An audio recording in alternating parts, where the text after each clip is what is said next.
Rainbow Dash? Yes. You should know that more than anyone. I don't even know what this is, but... Yes, it is. It is what it is. And here we are today to do I Drink Your Blood. And I Eat Your Skin. This was actually requested by a fan of the podcast quite a while ago. Dale. Die-hard Oiler fan, I think his name is. He has Dawn of the Dead as his avatar on YouTube. He's a little bit further south, about an hour south of us. All right. Big fan. And he requested this. This has linkage to one of my other favorite films in one way and kind of odd. This is the first film that Lynn Lowry ever did. The Lynn Lowry. Or Linda Lowry, but she was also in The Crazies. Lynn Lowry. I met her in 2016. Still a very beautiful woman. Very happy. I have her signature and stuff. Very nice. And of course, The Crazies has Dr. Frankenstein in it, which was her father in the film. So there's a lot of linkages with the good PA goodness. I like that one. Right now, I don't know. I think the production assistant was, or the producer on this film was Jerry Gross, and apparently a nice Gross film. Where it was filmed, I don't know. I didn't actually look. I really should have looked to see where this was filmed, because I know Lynn Lowry is in this and stuff, so that's pretty interesting. Now, first time watch for you? No, not for I Drink Your Blood. No. Okay, so this is my second round for this. Go into this. What do you think about I Drink Your Blood? I think it's a great movie. It's definitely pushes the envelope for the era, I feel. Really, I don't know much more to say about that. It is. I mean, it does. It pushes the envelope. It is. I mean, it's 1970 came out. The occult movement really started taking a front in America, like this new age occultist shit, like, especially in like the late 60s with Coven coming out. Remember the Vincent Price vinyls talking about demonology? It was a new era. It was. The Wicca kind of came up out of nowhere, saying it's old when it's not. A bunch of different shit going on through, and then of course he is the first son of Satan. This was saying that a lot of this is real. Yeah. The occult or the cult stuff in it is all real. Yeah. That was taken from the director who had a friend in a cult at the time. Okay. So all the rituals in the film are real. Nice. And they really do sacrifice a chicken. I know, and there's actual real animal sacrifice in the film, which is, again, something today could never happen. Never. They're dragging that goat through this, that sheep or whatever. Yep. Can't do that anymore. Yep, the rats. This is I'd like to say this is a very visceral film. Yes. It reminds me of H.G. Lewis films, but turned up to that next level. I think it's definitely a step up. I think real as far as gore and the fact that it's real animal. I like the fact that the gore in the film is very blood, like color me blood red. Remember the blood in that and how it's so bright and vibrant and I love that. Yeah, I love that. It's like it's like thick paint color, thick paint in your face the whole time. Basically I'm going to run down the synopsis for you right now. A satanic cult comes through, goes to this rinky-dink nobody anywhere town. A woman gets invited to the thing without the permission of the leader, Kronos. They end up catching her and violating her. She goes back home. Turns out her grandfather is the doctor of the town. He goes to set things right. They beat the crap out of him and force feed him LSD. Fun times. The young man, the boy, is very upset about this. So he took the shotgun and went to go kill the occult people. Ends up shooting a rabid dog instead because it just came upon him. He takes those rabies blood and injects it into meat pies and then feeds it to the satanic people. They get rabies and then slew a violent feast upon the area. So technically doing exactly what they were going to do anyway, except with rabies. Basically, he only made things worse. The boy really infected the whole town, and almost everybody dies at the end because of it. The population was 40 to start with, and at the end it was 3. Yeah. You know what I mean? It's one of those kind of deals. Things get bad from worse. Bad to worse. Worst. In a blink of an eye. Lynn Lowry is one of the occultists. She doesn't have a very big role in this one.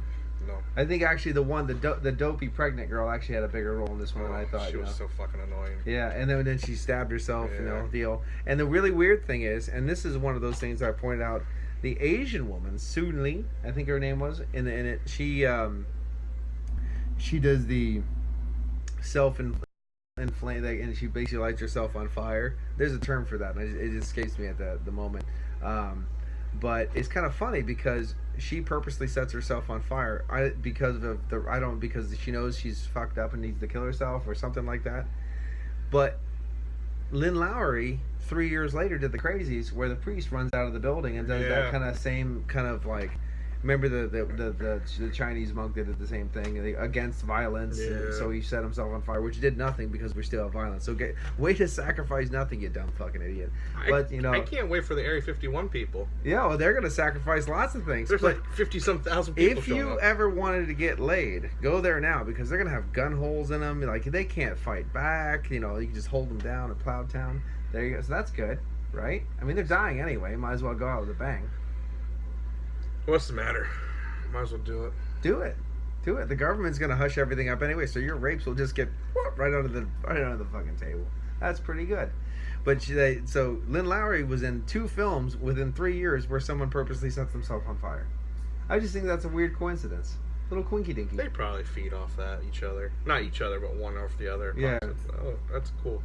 I didn't know this was Lynn Lowry's first film. I didn't know the timeline when this was actually released. So that was kind of interesting to see that this was her first one. And you can say that she looks very young, very green. She doesn't have, like I said, she doesn't have a very big role. No. She has a role in The Crazies. It's not the biggest, but it's bigger than this one, for sure. This is a very different film. Again, thank you for the recommendation, Dale. So that's awesome. Definitely interesting. Very visceral. Very 10,000 Maniacs. Yes. Or 2,000 Maniacs. You know what I mean? Very like that. Actually, I like that film, the original 2,000 Maniacs. So it's a very H.G. Lewis, very 2,000 Maniacs. Very, very cool stuff. And I love anything about Satan. All the satanic stuff. It's very, very cool. Fun. It is fun. It is fun. It is a fun. Satan is fun for the whole family. It is fun for the whole family. It's something that you can really work with and create like a lot of vibes and shit like that. And it adds a nuance to things that is just fun. It's a fun little nuance. Kronos is the guy who plays him. He just plays it like to that next degree of crazy. Yeah. You know what I mean? Like he's pretty much crazy the whole time. I like how they just like push the guy off the cliff. While you say don't wake him up, and then they push the whole car off the cliff and just like ha ha, and he comes out all beat up and bruised and stuff. They're like you're an idiot. Like, that's good times there. That's good times. That's great oldies. Yeah. Wouldn't you like a friend that does that stuff to you, and then cuts your feet over and hangs you and makes you swing everywhere? Yeah, no, I'm cool, man, with that. It's kind of one of those weird things that. Look, if you're going to be one of those cults and stuff like that, you're not going to get very far if you keep slicing up your own members. Wouldn't you want to slice up the people you're against more so? Like, do you know they barely ever attacked anybody on the other side?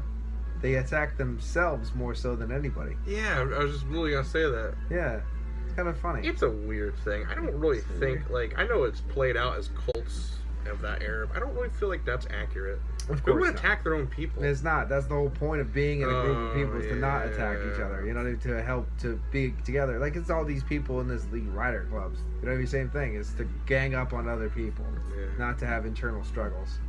Yeah, that doesn't make any sense. It's one of these. This film is one of those films. Like, let's get a base idea and make a film without getting too, like, deep. You know what I mean?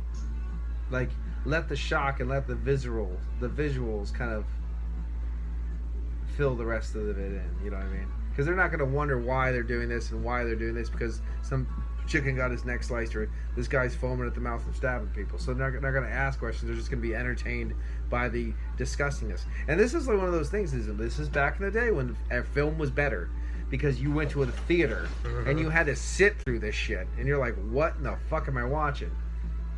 It was one of those things where people just... And it was at a time where you weren't really exposed to this so much, so it was definitely interesting. I know Mrs. Lowry took one of her close friends to see the film, when it was released, and her friend didn't make it even 15 minutes into it, and she was outside vomiting and refused to go back in. See, I mean, when you can force vomit people, that's what I'm talking about. It just goes to show how desensitized we are, though. We are so desensitized. Because we're like, because I want girls to vomit and do that on me, and I love it, you know? That's a real love story. It is love. If you can find some girl that is okay just to puke and crap all over you all day and still kiss you at the end of the day, marry that bitch, because it's real. It's real. That is real love. It is real. Put bodily fluids on each other. You did this for me? Oh. You know what I mean? That kind of thing. Yeah. And doesn't give you that awkward stare the next day. That's love. Anyway, so that is I Drink Your Blood. What do you think? I like it. It's a good movie. It's definitely culturally different. I'm not a fan of the animal death scenes, but I'm an animal rights activist. I'm not either, really. I just said that, but I do enjoy animals. Not that stuff bothers me, because it's fucking chickens. People eat tasty animals. Yeah. Wait, we're eating chicken tonight. Well, no, that's what I'm saying. I don't really care much because it's chicken, you know. And, the lab rats, man, I'll say there's a lot of grotesque things in the movie. It's more of a mind thing, though, you know, like, you're playing with fire, man. Yeah, I got it. Ooh. See? It wasn't lined up right, so I lined it up right. But, like them eating the barbecued rats over the fire. I've actually done that. It's not that bad. I think one of the most grotesque things for me is the little boy putting the rabies blood in the meat pies. Yeah, meat pies, yeah. And then they're just sitting there at the dinner table slurping them down. Like, and then, that's when you put two and two together with your brain. Oh my God, you're going to be so sick. I'm thinking to myself, I go, that's going to be the worst stomach ache. And I never even had a meat pie, and it looks... I love meat pies. I never even had one, and it looks disgusting. They're not really real British meat pies. They're better, though. This is just like a pot pie. I don't know, man. They just look rough. Like, they're just sitting there slurping them down. That pregnant chick's sort of like that baby's getting all that and shit. Yeah, that's why she stabbed herself. Yeah, that's what I said. Yeah, she realized she was like, oh, I'm sick. Yeah. I gotta kill everybody. That was a pretty... She's like... Was it seppuku? Yeah, that's what the Japanese... They used to cut your head off, though, with that, though. Oh, you stab, and then they go fluff. Yeah, they cut your head off then. Yeah. That's an honorable death for something you've done wrong, if I'm not mistaken. Yeah, dishonor. Yeah, if you regain your honor. Yeah. By doing it. Yeah. But, I mean, definitely has a lot of shock value to it. Yes, and when these films were shocking. Grindhouse. It's a Grindhouse film. Grindhouse shock. It's a Grindhouse film. See, these films, I don't know, maybe it's just me. These films, they can get away with it the way new films can't, because then they're just stupid. Like, the new films that are shock for shock value are just dumb to me. Like, they're not entertaining. You mean like new ones? Like new ones, yeah. It doesn't hold up as well, because it's kind of stuff you read in the news all the time. Like, you're so desensitized to see the shock value of it now. Like, you think about what movie this was? 1970. 1970 just came out. Could you imagine sitting there to go see a horror movie in the theaters in 1970? And you're used to watching Dracula and you're used to the Golden Age stuff, and then you see some dude just cut a chicken's head off and people stabbing themselves with pregnant bellies and like, what am I watching? What are you talking about? Oh my God. And this is the part of the time where the majority of people, unlike today, were diehard Christians. Mm-hmm. Oh yeah. This is Lynn Lowry, I spoke to her, which I was like, a great woman.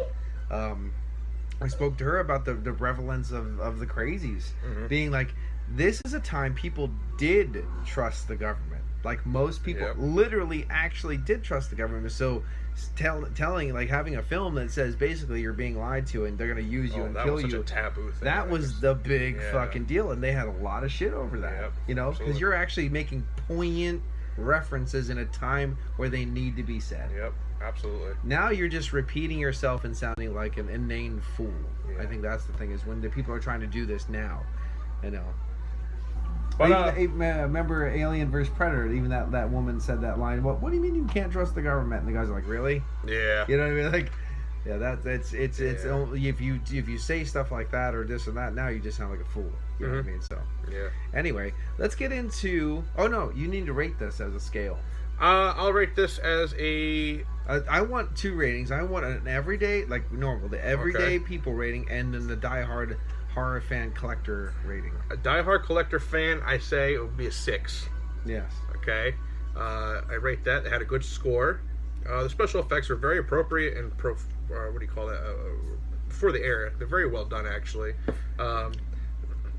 I'll give him the extra point even for the live animal death scenes, though I don't agree with it. You went there. You fucking went there. For the average person, yeah, they'll get a 4. Well, the thing is, it was a chicken. Chickens are known to be sacrificed during rituals. I mean, this is something that it's not. That's the only actually real animal death. But the thing is, like, yeah, that's the only one with the chicken. Like, there's real animals, like the lamb stuff is actually real, but it's dead. Already dead. Yeah, and they all came from a laboratory. See, the thing is, like, it's not like Cannibal Holocaust, where they're literally just pulling a sea turtle out for no reason and doing those horrible things that didn't need to happen for no reason. And now, like, that loggerhead is one of the most endangered species of turtle in the world. I'm like, well, thanks, guys. Well, you killed one of them. Wasn't worth it. And that one where they had that rat, kind of weird rat, and they pushed the pin through it, and it popped out inside. And you could, you know what I mean? Like, why'd you do that? It was a possum, wasn't it? It was something. Right. It was like a very... Or a muskrat, maybe. No, it was a very rat-like. It probably was a weird young possum.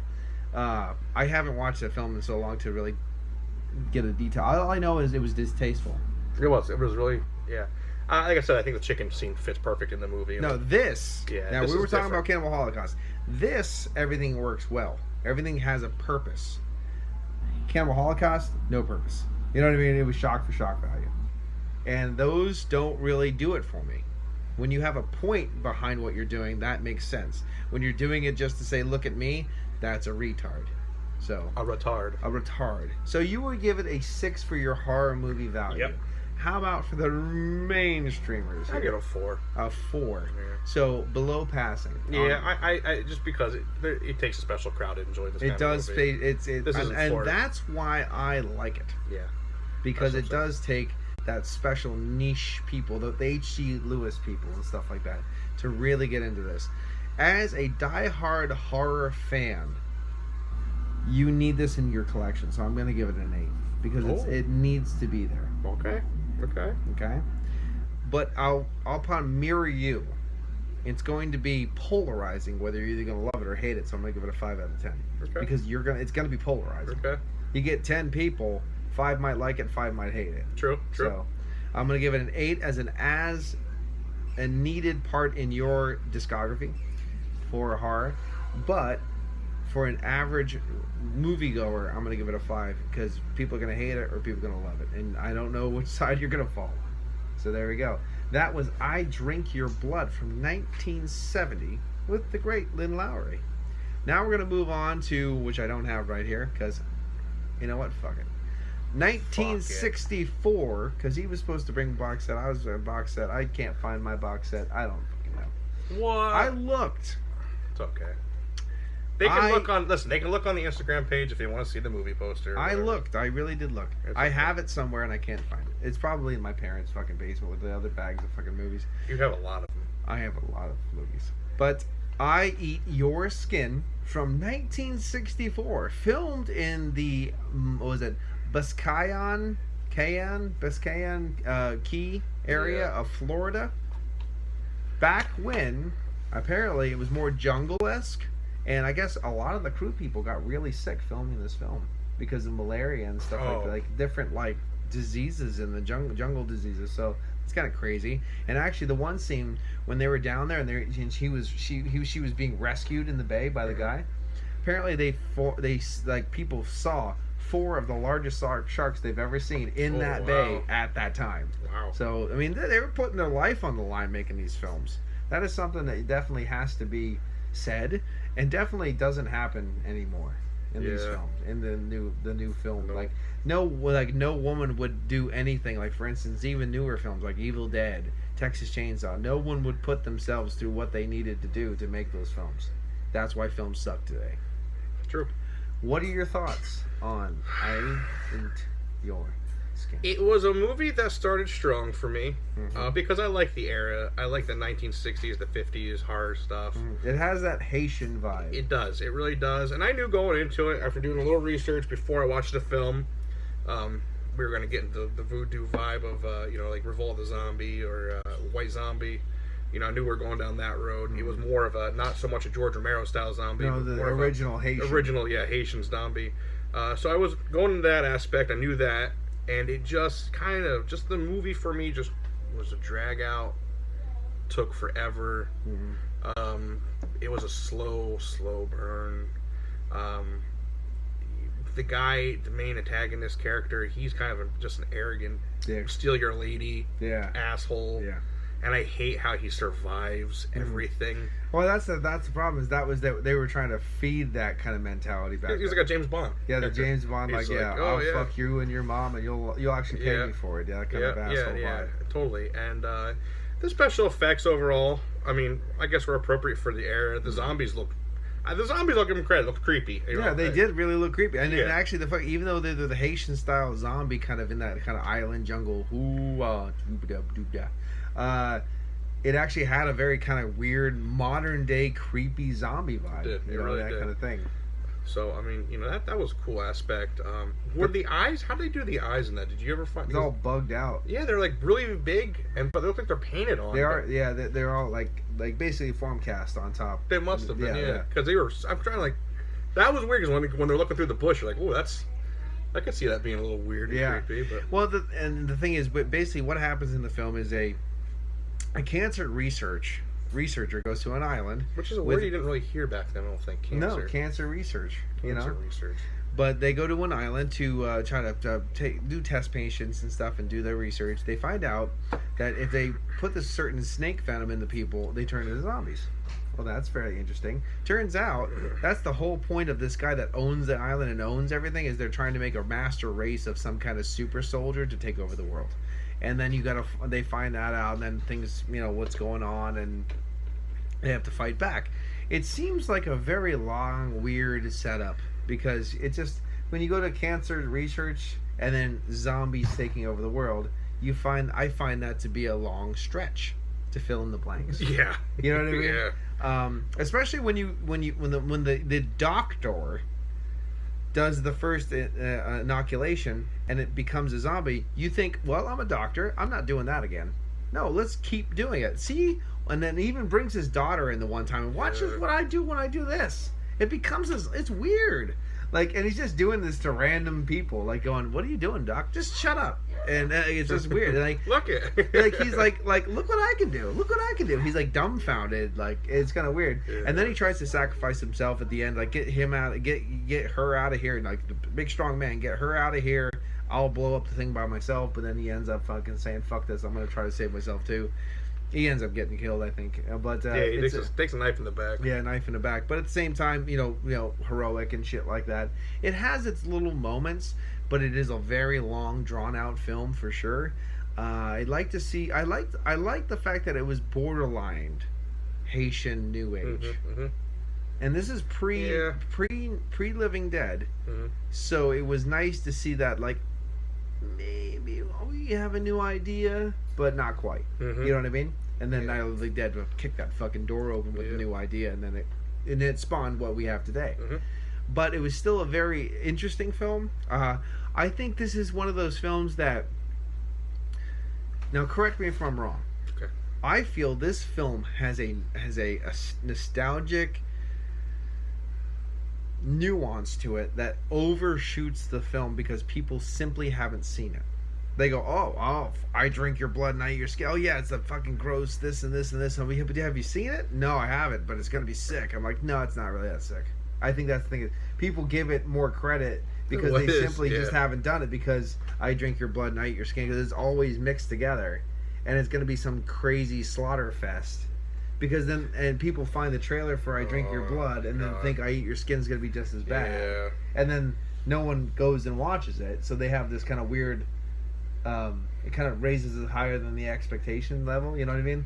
And then you actually watch it and go, oh, this sucked. I think it was like a movie, like I went over to my, like, a movie that would have been on my grandparents' TV. The like, late show. Yeah, on like a Sunday afternoon, like after church, kind of like, what the fuck, you guys, like...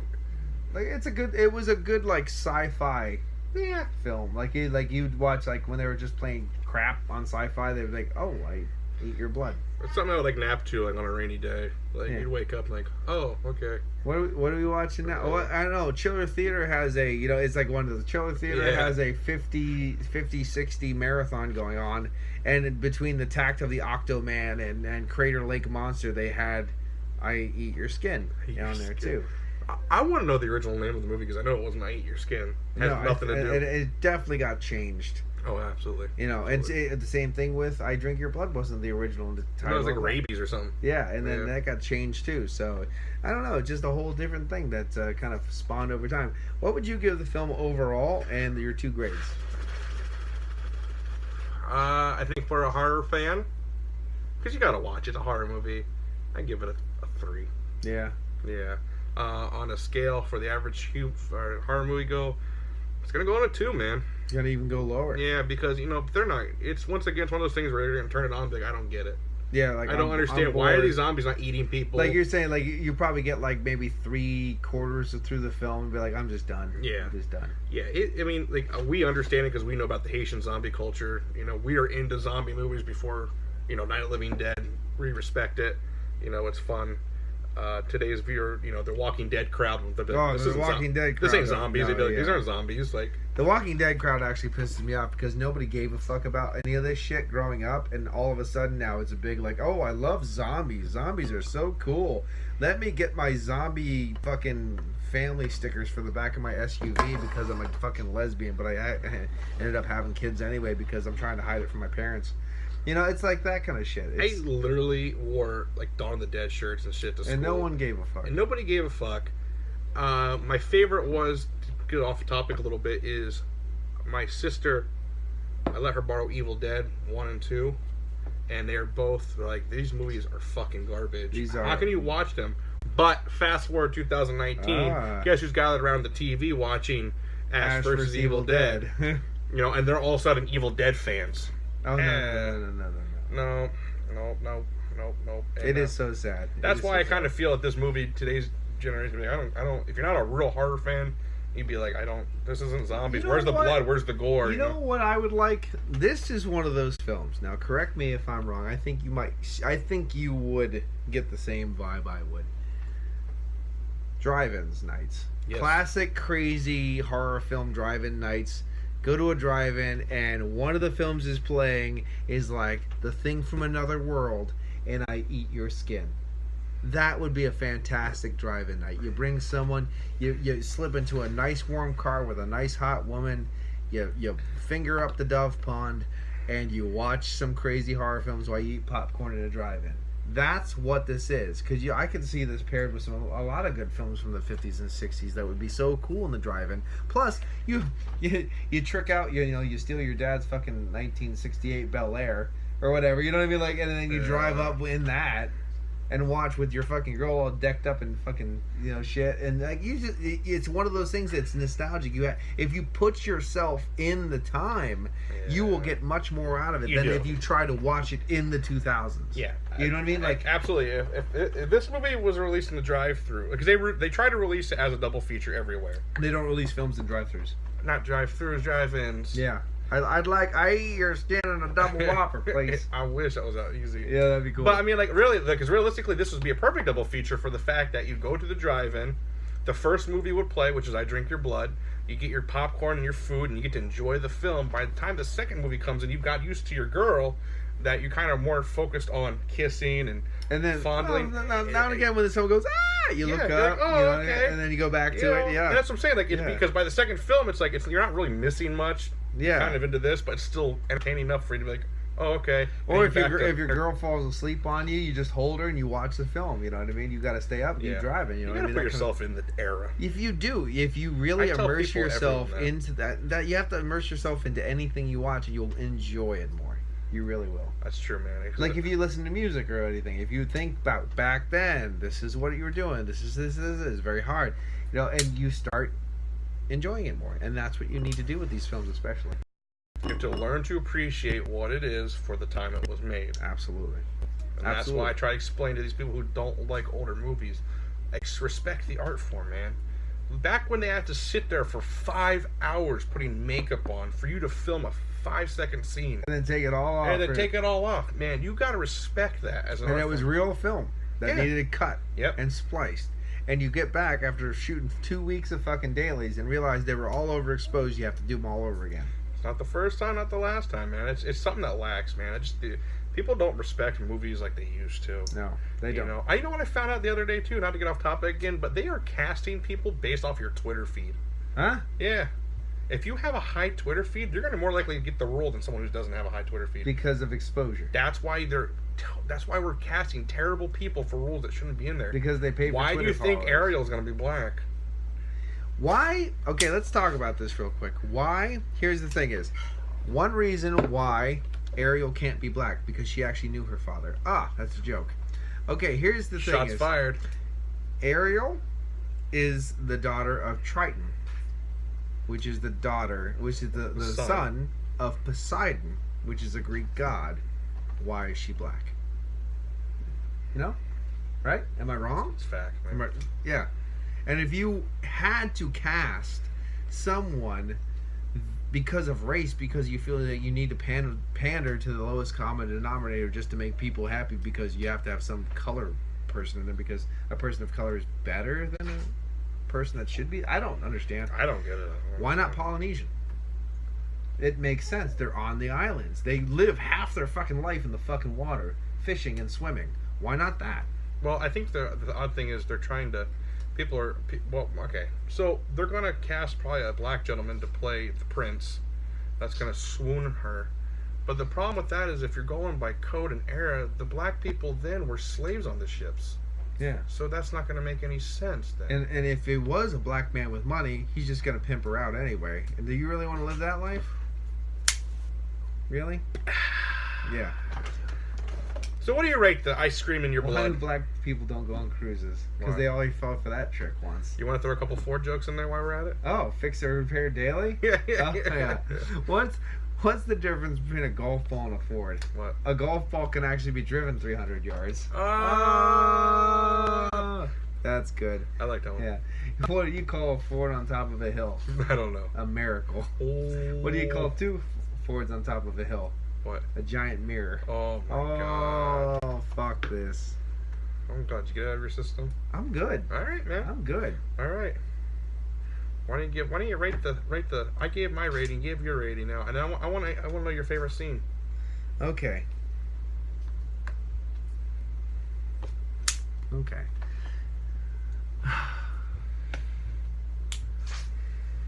I would give this rating of I eat your skin.